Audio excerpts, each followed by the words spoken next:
Okay, guys. So let us get started with Linux file systems now. Okay. So what is this file system? Where does this come into play? And what are the different things which you do with a file system, right? So Linux file systems. Okay, right. So what is this whole concept of file system? I'm quite sure that you might have formatted a pen drive. Yes or no?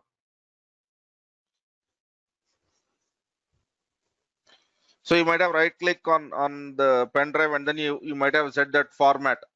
And when you format, you might have selected something like FAT or NTFS or something like that.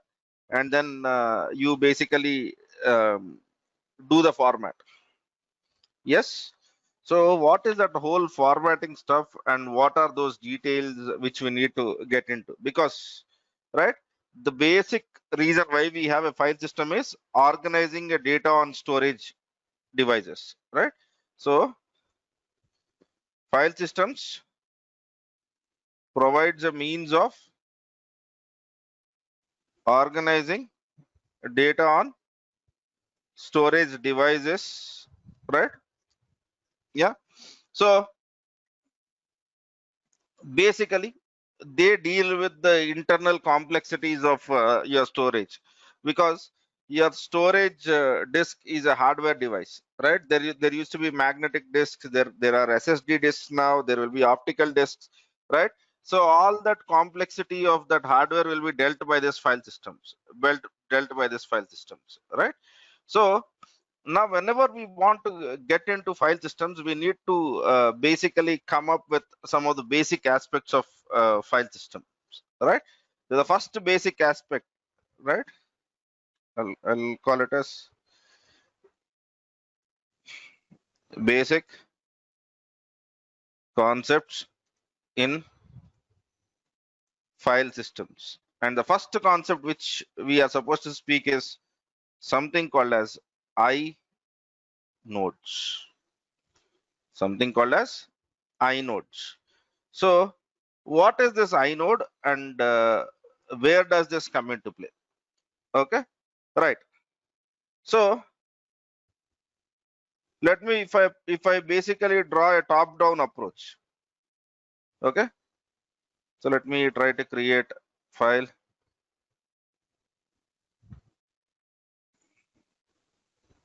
No, file, new blank map. Okay, right. Now if I have to speak about the file system, okay, so this is how I can organize the, or I can look at it at a top down perspective, right? At the top you will have file system, right? Now let me try to see the structure. What would be the better structure? Yeah, tree chart might be better. Let us go with timeline horizontal. That's fine. Okay. And then within the file systems, we will have file names, right? So, and then we have something called as inode, right? And then you would have something called as data. And then you would have something called as data. Okay. So if you want to basically look at the organizing structure of everything, okay. So this is what you can think of. This is what you can think of. Okay. The top hierarchy is file system, and then within the file systems you'll have file names or files, right? And files do not mean anything without inode and data, because files have data and there is something to do with this inodes. Okay, right? Or let me change the structure to vertical timeline. Yeah, this looks better. Yeah. Okay.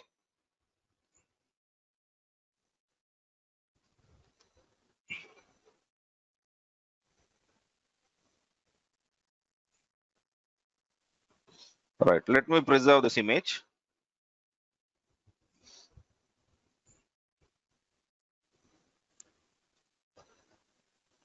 All right, so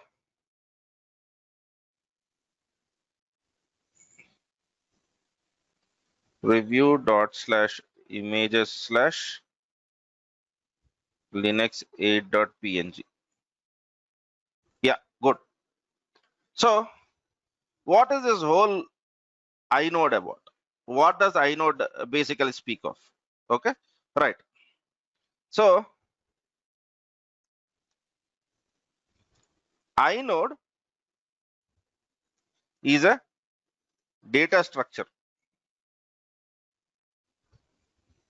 Inode at a very basic stuff is a data structure. Okay. Oh man. Data structure, right? So what does it define? And it defines, okay, file or a directory on the file system.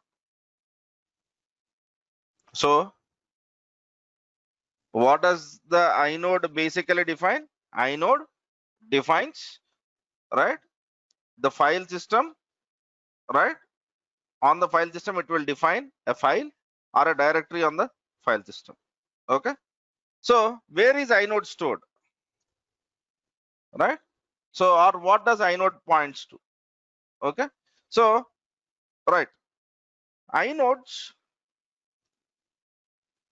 point to blocks that make up a file. Okay.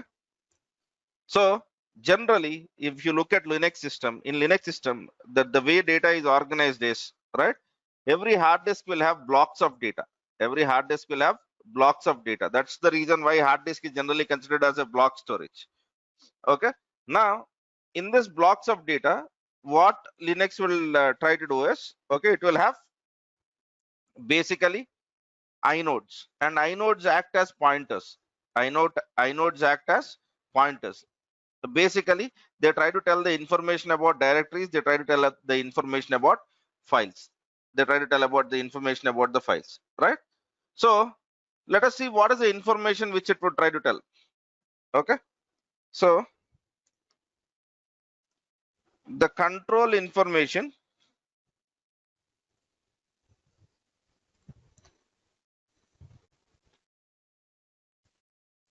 right, the control information in the inode includes, it includes the file owner, right?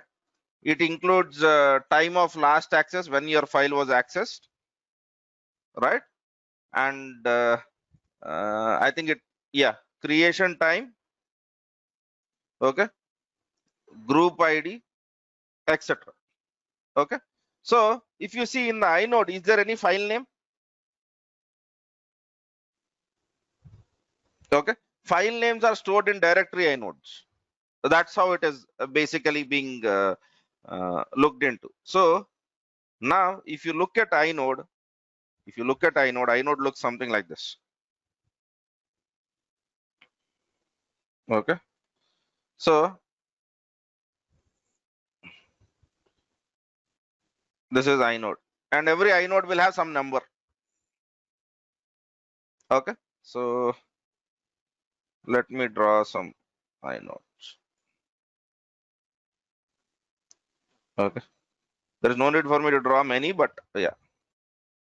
And then we will have something called as indirect blocks. We'll come back to what that is. Indirect block, right? And this indirect block also will have some of the entries, right? And then these are blocks of storage. These are block storages. So let me put this. These are storage blocks or data blocks. Okay. Let me draw 4. That is more than enough. Okay. So 1 kilobyte data block. Am I clear on this? So these are data blocks, and let us assume that throughout the system we have the same stuff. 1 kilobyte data block, 1 kilobyte data block, and 1 kilobyte of data block. Now, whenever you look at inodes, right? Inodes might have a link to direct data block. So they might point out to a direct data block. Okay. Or they might point towards a or they might point towards the indirect block. And from that indirect block, there will be a block mapping to multiple files. Okay. So this is where actually a data is stored. Okay. But this is what happens in Linux, and basically what I am trying to represent is one kind of a data structure that is being used in a file system called as ext2, right? So now inodes will have information, and they will be pointing out towards data blocks or indirect blocks. Okay, let me save this image. Right. So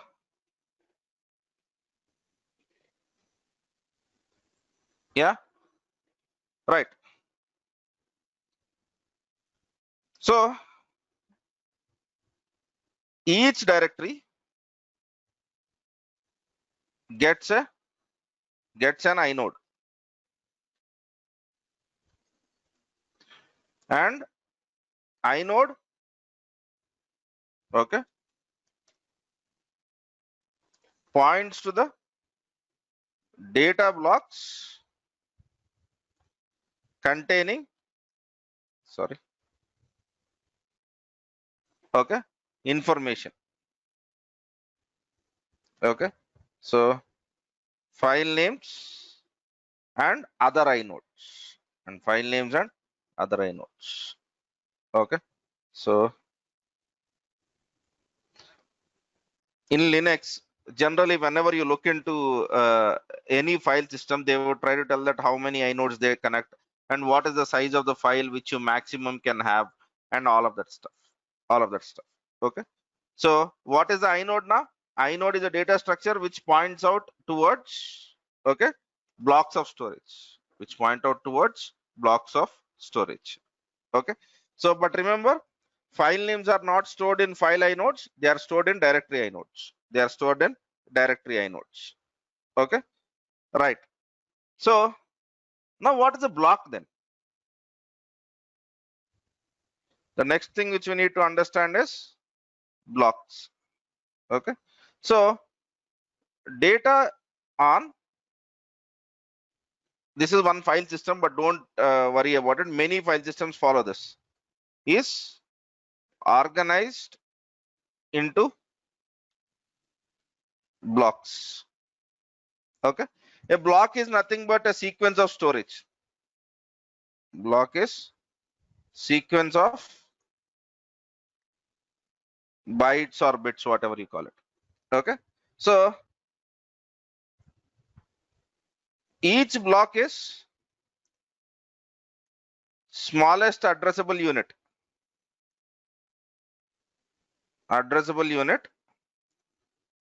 in storage device, right? So generally whenever you are storing the data, the block is the smallest thing which you can basically think of.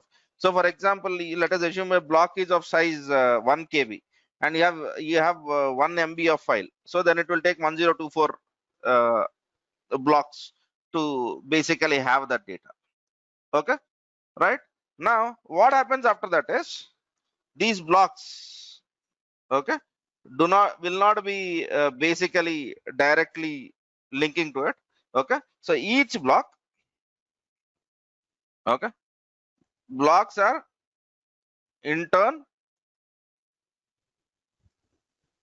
grouped into, okay, block groups, okay, and each block group consists of super block. Each block group consists of super block, okay. So the super block, okay, is basically very important in this, because without super block there is no such information, because super block is all the information about your block bitmap, inode table, and all of that stuff is basically stored in super block, okay, right. So let me try to look into it. What is super block then? Super block is first piece of information read from disk, okay. So this small data structure,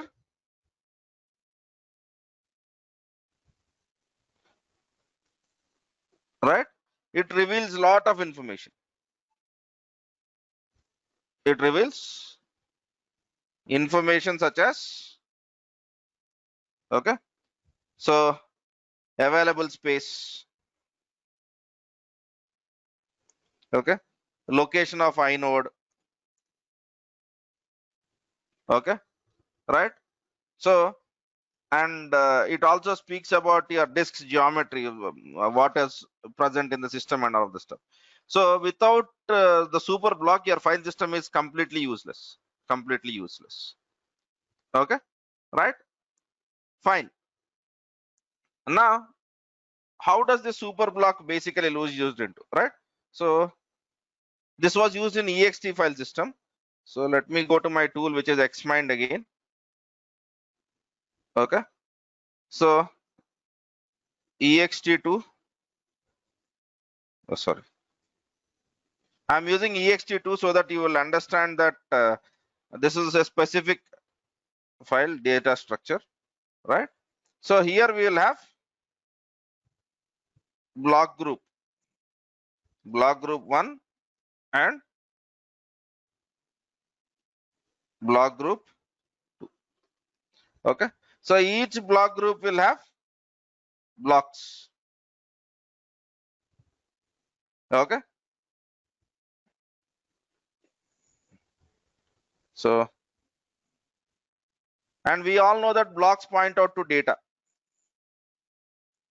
right? Block is a place where you store the data, right?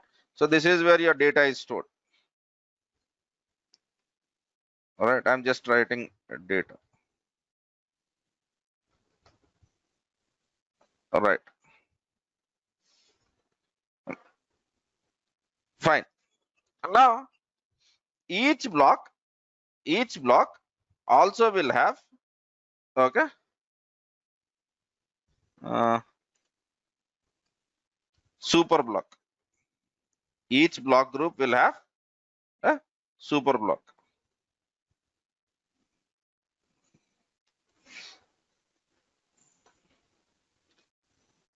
Am I clear on this?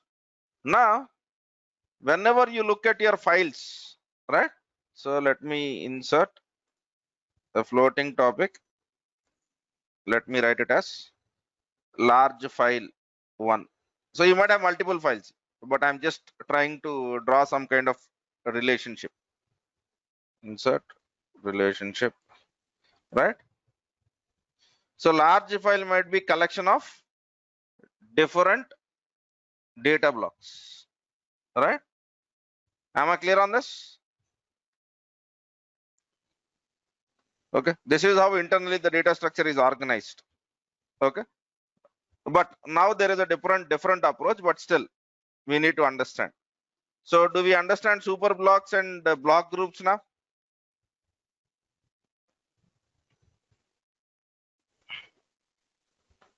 Right,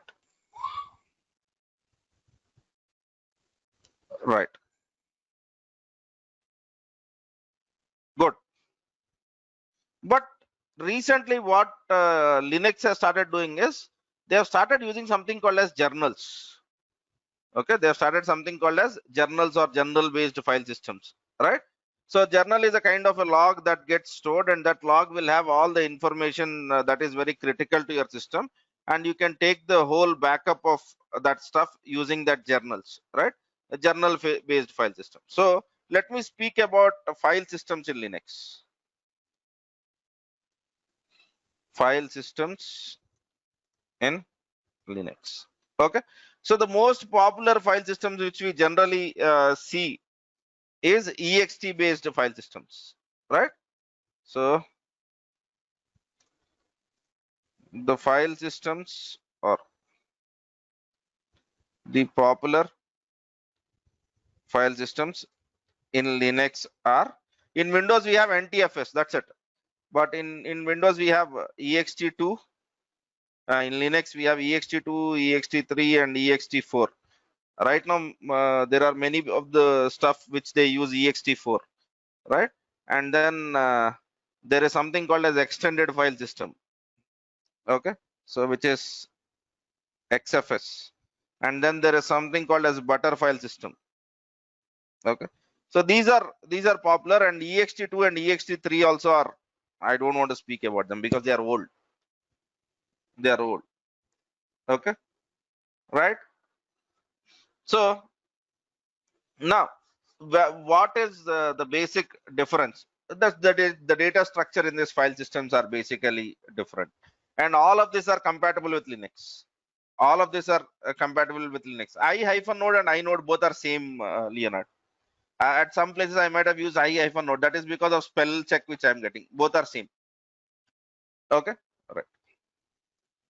Okay. All right. Now, what are the file systems and what they are up to? Okay.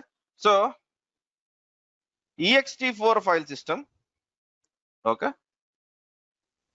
Right. It supports maximum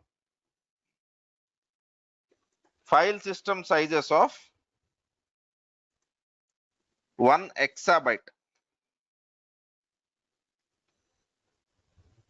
Okay, which is decent, which is huge, right? And supports maximum individual file sizes, sorry, file sizes up to 16 terabytes each. Am I clear on this? Right? So butter file system, or this is a binary tree based file system, and it is basically pronounced as butter file system, right? So it has decent capabilities when it comes to dynamic inode, online file system checking, right? So it has built-in RAID functionalities. It does lot of that stuff. It does lot of that stuff. So why do I use a butter file system? Because of the features. Because of the features, right? So butter file system is a next generation Linux file system. Okay, right? So whenever I type it as BTR FS, it is butter file system basically, right? So in addition to all the features of ext4, all the features of ext4, butter file systems supports, okay, dynamic inode allocation, right? So generally in all the other systems, the inodes are static in nature, and they have something, they're adding something called as transparent compression, right? Right? So and then they have basically giving you something like online file system checking, right? So they are giving you built-in RAID functionalities, redundant array of independent disks, functions such as mirroring and stripping. If you don't know what that is, fine. That is okay, right?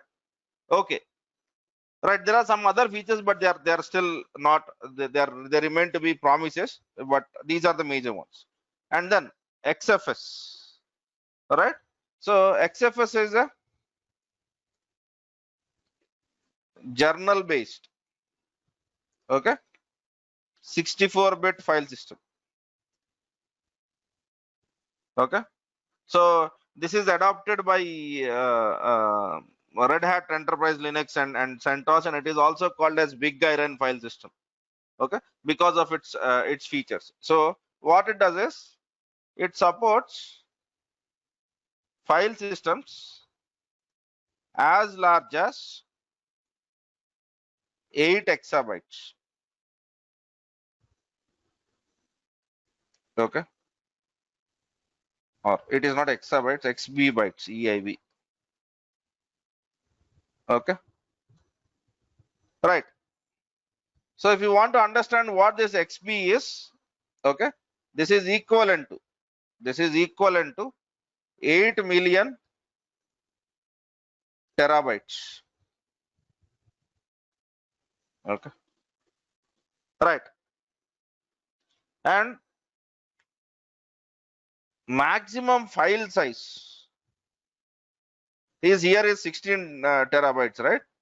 Here maximum file size is also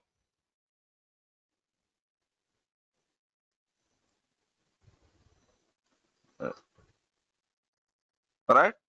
This is where a very high, or when you need loads of storage, then you need to basically worry about that. Okay, but in most of the cases we don't get to choose file systems, but we need to know some of them. So that's where I have basically spoken about uh, ext4, xfs, and butterfile system. Okay, right. Now before we basically get into some of the what you call some of the individual file systems, and then managing files and all of that stuff, let us try to look into some of the commands. Let us try to look into some of the commands like disk free, all right, and all of that stuff. Okay, so let me get started with some of the command lines. Okay,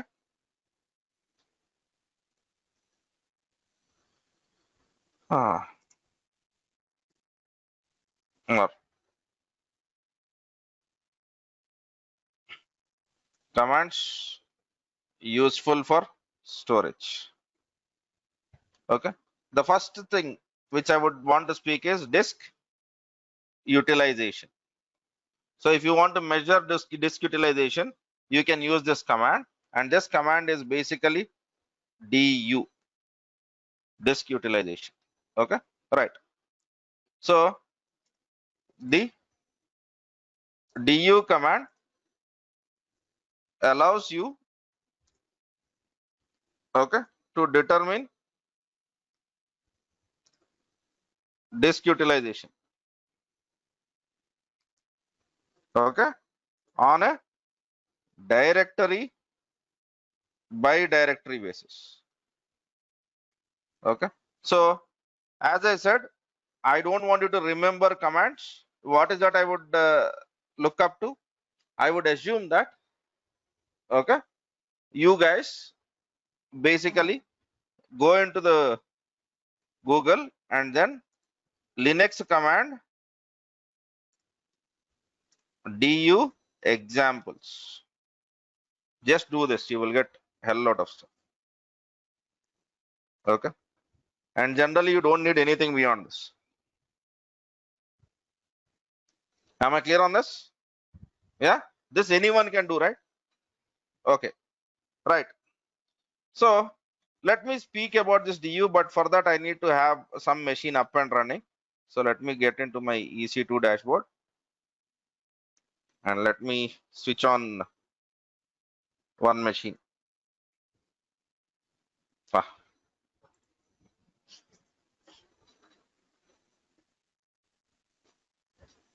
okay, I'll go with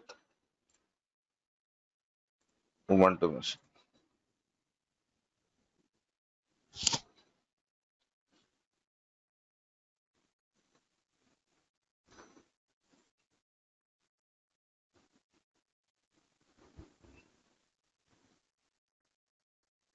Let us wait for this machine to be up. Good. I just need a public IP address and SSH Ansible @ this.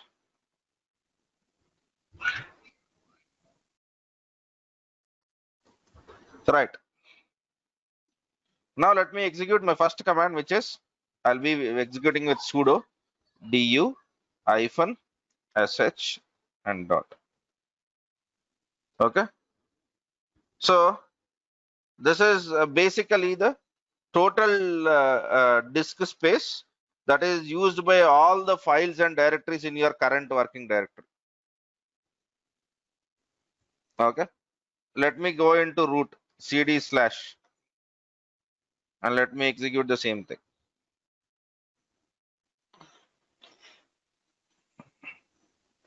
Let us see what will be the response of it. Okay.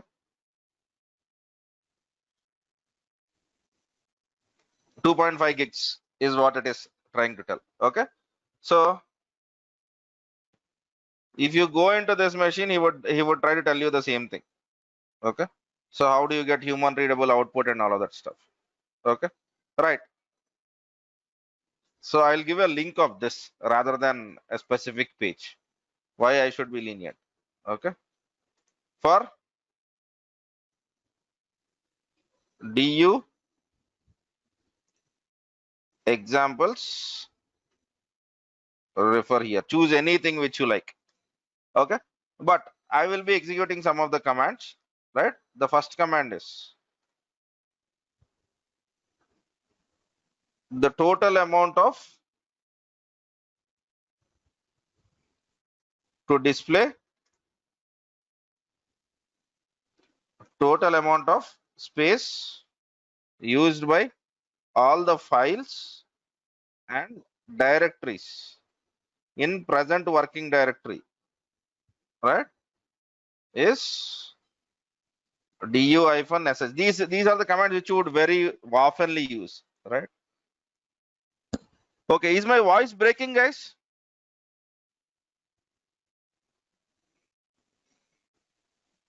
No. So Naga, it is problem at your end. For others, they don't have the same problem, right? So now let me try to basically execute, okay, some of the other commands which are basically given over here. Okay. So if you basically see that he's trying to tell that you can sort the output by disk usage. So I'll copy this command.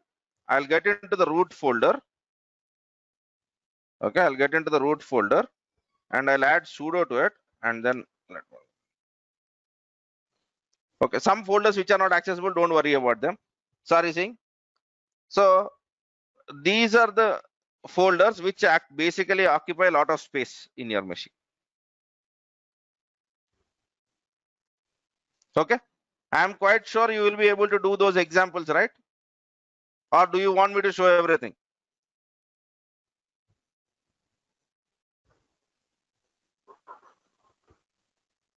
Yes, sir. Will you be able to show? Will you be able to execute those examples? Right? Okay. Right. Fine. The next command which I would want to speak is about disk free. Okay.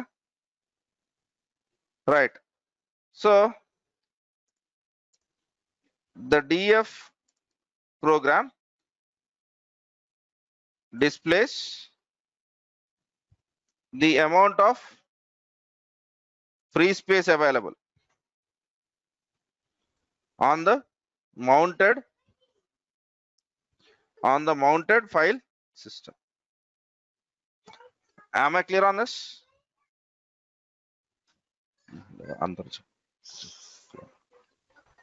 Okay. Right. So now even if you want to work on this df, Okay, I'll be giving you one simple example over here. If I go over here and then if I execute sudo df hyphen l, okay, sudo df hyphen h, okay. So here it will try to tell what is the percentage of memory space which you have been utilizing and all of that stuff. But if to understand this, we need to basically execute, or we need to know a little bit more about it, which will these things will be using a lot in our next classes, right? So,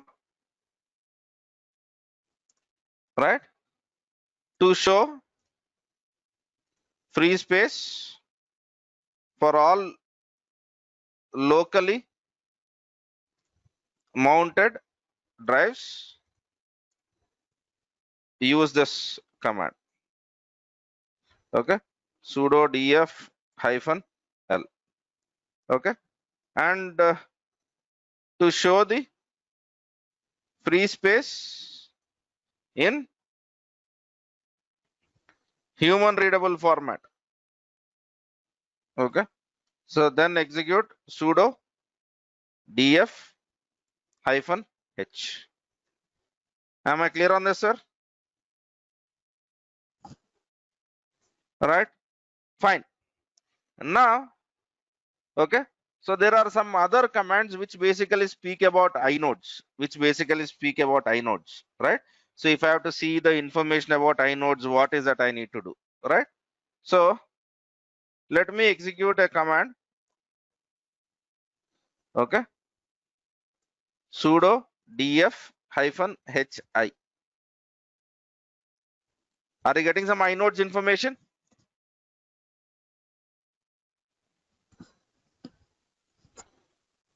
Yes or no, sir? So let me get into my home directory and let me see, make dir test, okay, touch 1.txt. I'm just creating one directory and one file, okay. Now ls hyphen li, okay.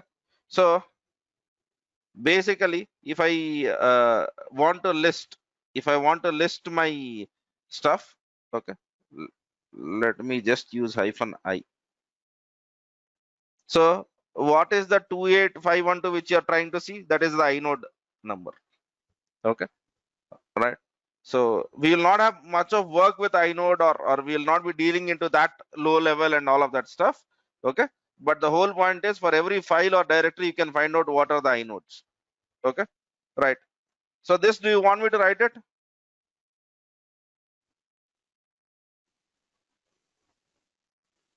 Yeah. So what will inode try to tell about? It will try to tell about the size of the file. It will try to tell the owner. It will try to tell date permissions, right? Whatever access control which you have, all of that information. So whenever you see hyphen I in the case of ls command or df command, it will add, or it will try to show you inodes. It will try to show you inodes. Am I clear on that, sir? Okay, right. So now we need to understand the Linux process of basically in Linux we need to understand. Okay, let me not speak about it right now because the time will not be sufficient, but let me try to derive what we would be getting into. So in the next steps we need to understand what is mounting and unmounting in Linux. What is mounting and unmounting in Linux? Okay, and the next thing which we need to understand is we need to understand partitions, okay, using LVM, logical volume manager, okay, and then making file systems, okay. So once we understand this, we would basically know how to mount, okay, the data which you have on some hard disk into your system, okay. So this will be our next discussion which we'll be having on Monday, Okay, so I know that last few classes it was kind of not that interesting and all of that stuff, but we'll be getting into interesting part. Just because it is not interesting, I can't skip this classes. Okay, so especially for the people who learn cloud, right? When you understand cloud storage, when you learn about cloud networking and all of that stuff, you need to mount that disks which you have created in AWS or Azure into your Linux systems. Then all of these concepts will come into play. Okay, so this has a lot of implications. So even though it is not that interesting, not that convincing, right, we need to speak about it, sir. We need to speak about it. Okay, right. So now, as an exercise, okay, please find out about a tool called as rsync. So what is that you need to do is, there is a tool called as rsync in Linux. Find out the information about it. We'll be using that very soon. Okay, sir, will you be able to do that? You have to just Google it. Okay, and then understand it, and then try one or two examples. Yeah. Okay, sir. I'll stop it at that, and we'll be meeting in 15 minutes in the Python class, where we will continue our object-oriented discussion. Thanks for watching. For more videos, subscribe our channel and click on bell icon.